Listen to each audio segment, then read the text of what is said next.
పేరు పెట్టాం, రణధీర్ అని పేరు పెట్టాం.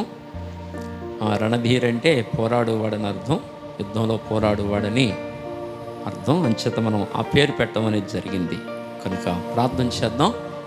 మరి 6 సంవత్సరాలు కంప్లీట్ అవుతున్నాయి కదా, 7వ సంవత్సరంలో అడుగు పెడుతున్నాడు కుమారుడు. మనం ప్రార్థన చేద్దాం. ప్రేమ కలిగిన మా మహాపరిశుద్ధ పరమ తండ్రి, మీ ఉన్నతమైన ఘనమైన నామానికి వందనాలు.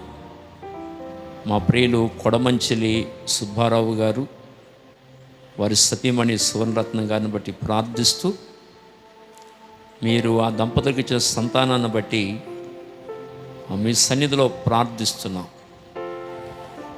వారికి ఇచ్చిన సంతానం అంతటి కొరకు ప్రార్థిస్తూ, వారి చిన్న కుమారుడు సురేష్ను బట్టి, సురేష్ నాయన మా మధ్యలో లేకపోయినప్పటికీ జ్ఞాపకం చేసుకుంటున్నాం కుమారుణ్ణి.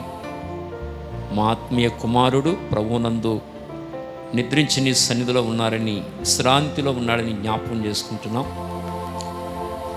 కుమార్తె ఉషారాణిని బట్టి ప్రార్థిస్తున్నాం. మరి వారిని ప్రేమించి ఇచ్చిన బిడ్డలను అయినా పెద్ద కుమారుడు రణధీర్ని బట్టి, చిన్న కుమారుడు యువరాజుని బట్టి ప్రార్థన చేస్తున్నాం.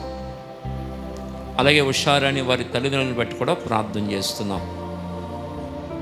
ఇలాగున్న ఈ కుటుంబాల కొరకు ప్రత్యేకంగా ప్రార్థన చేస్తూ, కుమారుడు రణధీర్ని మీరు దీవించండి. దేవుని దయలో, మనుషుల దయలో, జ్ఞానములో, వయస్సులో వర్ధిల్లినట్లు మీ అనుగ్రహం, మీ కరుణా కటాక్షములు కుమారుడి మీద మెండుగా ఉంచండి.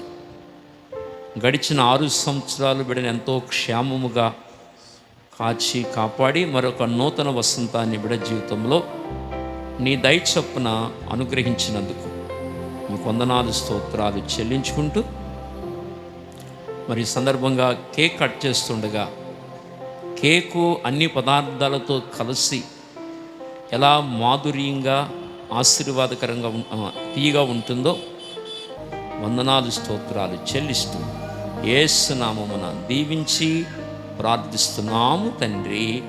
ఆమేన్, ఆమేన్. వెలిగించండి.